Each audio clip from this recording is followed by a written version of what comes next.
this episode of Making It Work. I bet you're wondering what I'm doing outside.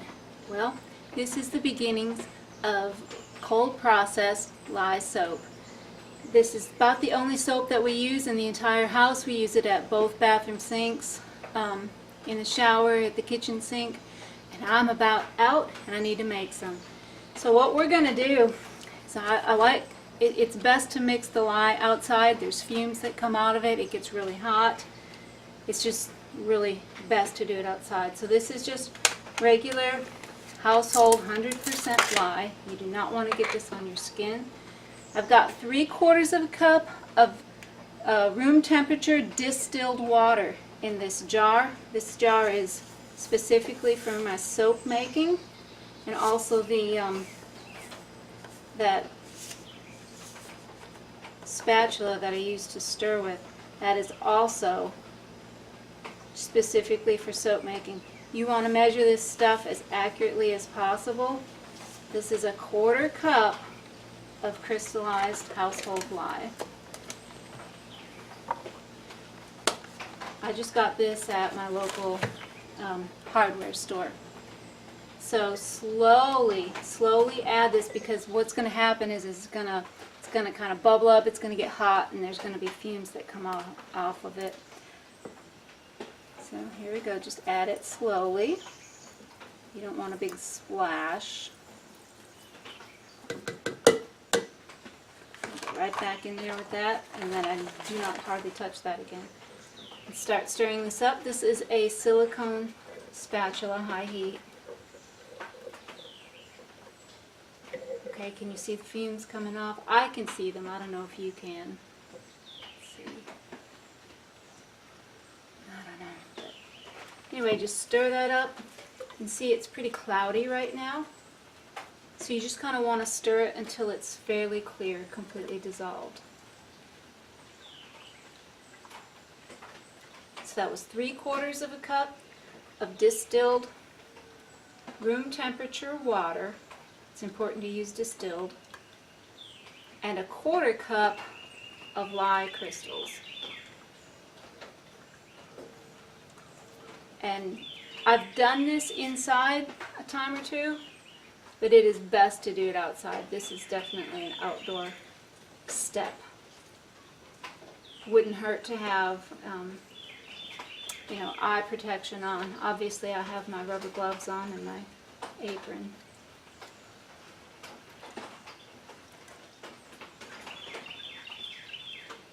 Okay, it's getting clear now. See? It's just about clear. It's a little bit cloudy, but for the most part it's clear.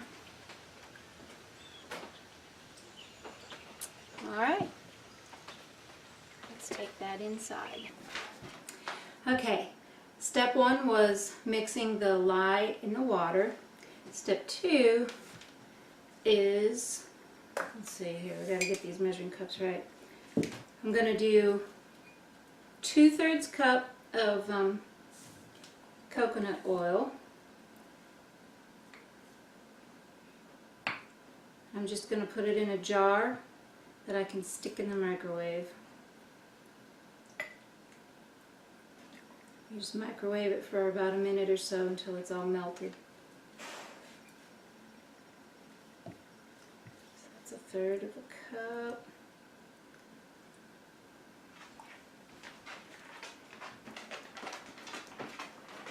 Ooh, it's warm in here. It's really, the coconut oil is runny.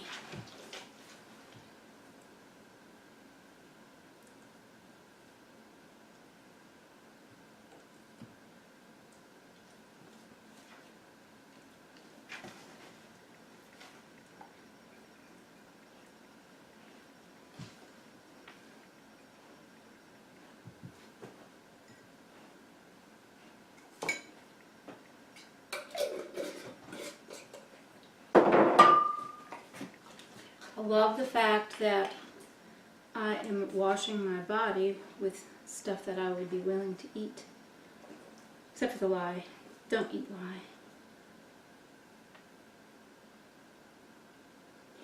That all changes during the saponification process. So to that 2/3 cup of coconut oil, I'm going to add 2/3 cup of virgin olive oil. Oops, I'm going to have to open up another one. So 2/3 cup of coconut oil, 2/3 cup of virgin olive oil, and 2/3 of a cup of some other oil of your choice. I'm going to use sunflower oil. You could use almond oil, grapeseed oil.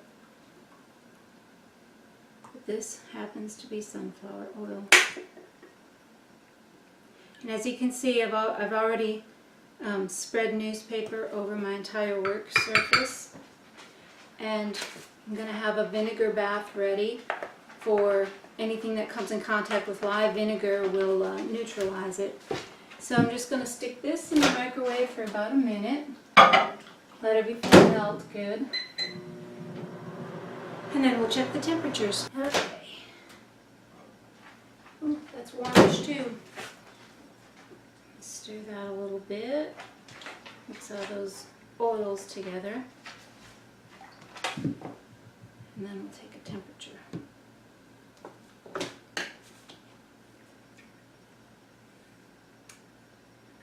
And remember to turn it on. Oh, there it is. Let's see. It's got to cool down to between 95 and 105. Right now it's like 140. Okay. We'll check. I don't want to touch that jar without having rubber gloves on. It's better to be safe than sorry when dealing with lye. Give it a little stir again. You don't want to mix these spatulas up either. Okay, let's take a temp on that.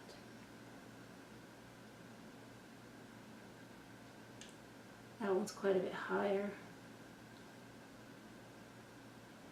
149. I'll call that 149. So 149 and 140. Now it's just a waiting game to let it cool down to the point where we can do something with it. So we'll check it again in about 20 minutes. Okay, it's about, I don't know, probably an hour later. My neck's not working very well today.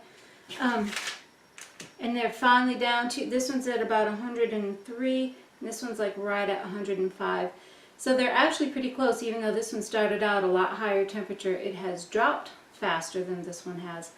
So they're within that 95 to 105 range.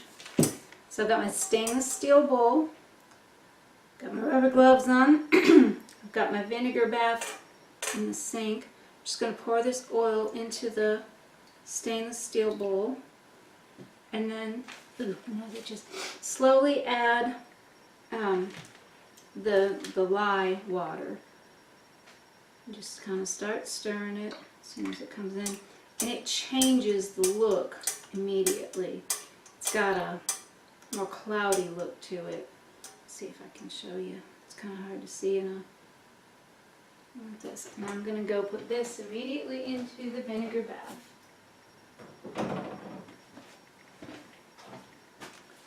So, anyway, I am just going to stir this for 5 minutes. I'm going to go ahead and set the timer. Let's see. Timer. So you do want to stir for a full 5 minutes. And that just incorporates all of the lye into the oils, so the saponification process can begin. So once this goes off, once I finish this 5 minutes, then I'll hit it with the immersion blender and bring it to trace. Okay, we're 5 minutes into stirring. The first couple of times that I made soap, this cold process like this, I stirred and stirred and stirred and stirred until it came to trace, but then I decided, you know what, this would be so much easier with an immersion blender, so that's what I'm going to switch to. You can kind of see it's getting thicker. Wait till you see what the immersion blender does to it.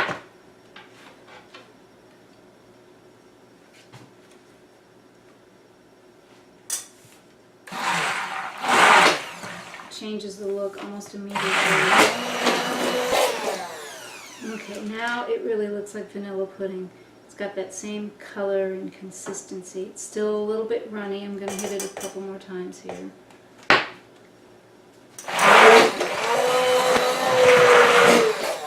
That's better. You should be able to draw a line through it and still sort of see the line. It's still a bit runny, but I'm not going to worry about that, because I've never had it to not set out. So at this point is where you want to start adding. Sometimes I'll add bentonite clay to it, and that's just, I use that specifically on my face because it draws toxins out and stuff. And actually Tim likes it to wash his hands with, especially after he's been working on something like on a vehicle. I love the smell of this. I am going to go with grapefruit essential oil and lavender essential oil this time. And I never measure it. I just drop until I like the way it smells. And the finished smell is not going to be nearly as strong as this, because it's, you know, it's just fresh out of the bottle. It's really strong. And then as it sits, as the soap sits and cures for 3 weeks, it loses some of that smell, but it's still good. Oh yeah, actually maybe a little bit more grapefruit. Lavender's pretty strong. Plus the lavender is really good for your skin too. Yeah, I like that. So hit that with the immersion blender again.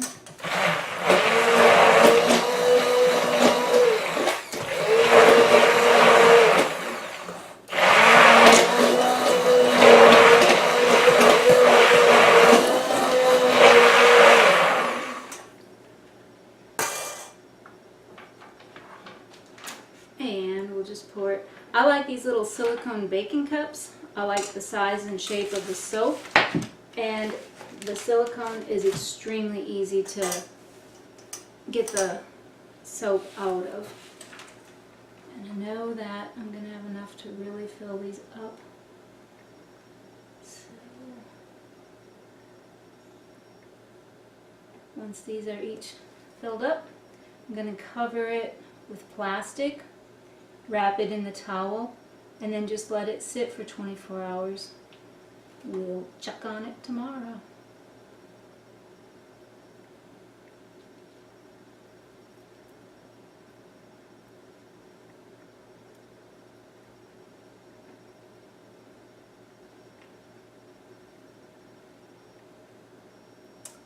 Yep. Enough to really fill 8 little silicone baking cups. Don't want to waste any of this. Oh my goodness, it smells so good.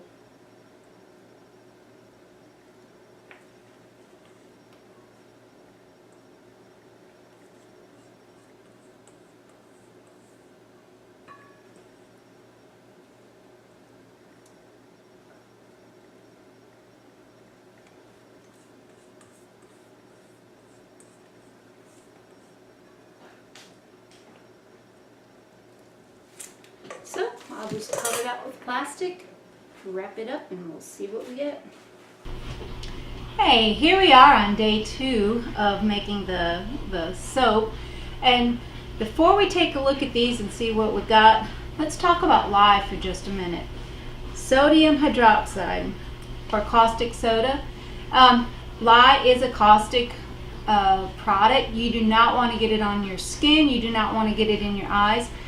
But I think it's something to be respected and not something to be feared, because all soap is made from lye, whether you buy it from the store or whether you make it yourself.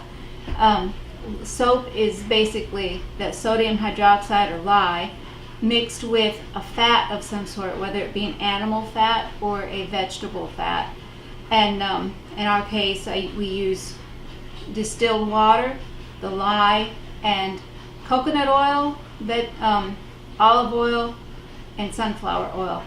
And other than that, the essential oils, that's the only thing that's in it. You know, commercial soaps, they use antibacterial agents, and talc, fatty acids, petroleum-based products, artificial color, artificial fragrance, preservatives. And you know, in the leading beauty bar, there are 16 different ingredients in that stuff. So don't be afraid to use lye, but definitely respect it. Use your rubber gloves, use eye protection, mix it outside. That's what I do, is just mix it outside and use rubber gloves. And I have dedicated items that are specifically for soap making. I keep them in a tub.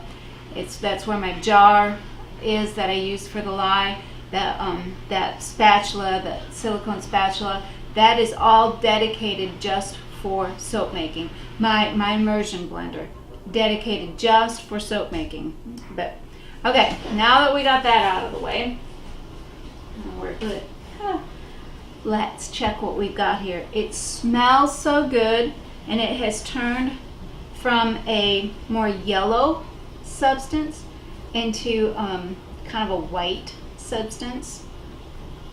It's gotten hard, which is good. That's what we want. Oh my gosh, it smells so good. And here is why I like the little silicone cups for making these things. There's your bar of soap. It just pops right out of there, no problems. And I just let these kind of air out a little bit, dry completely, because there's, you know, just a little bit of moisture in it sometimes. Look at that. What a beautiful bar of soap. It smells so good. And I will wash this off of my hands after I've been messing with it, because until it cures, it's not totally soap. I don't know how to explain it. It's soap, but it hasn't cured yet. And even though the lye is mixed in with the oils, you just want to wash it off of your hands until the soap has cured for about 3 weeks. It's not going to hurt you, obviously. I'm touching it, I'm rubbing it with my fingers and stuff, but my goodness, these are pretty. All right, so what I'm going to do is just set them like this on this little tray right down in my bathtub. My old clawfoot bathtub that I hardly ever use, and just let them dry basically for 3 weeks minimum. You can let them dry up to 4 weeks, but 3 weeks is a good time to be able to use them. Some people will turn them. If you have air, waiting for air to get underneath it, you don't really need to turn them. Sometimes I turn them just because I don't want dust falling on the same side the whole time. But for the most part, I just stick them in my bathtub, and in 3 weeks, I've got a fresh supply of soap. So that's pretty much it for soap making. Don't be afraid of lye, but definitely respect it, and let these babies cure for 3 weeks, and you are good to go. Thanks for watching Making It Work.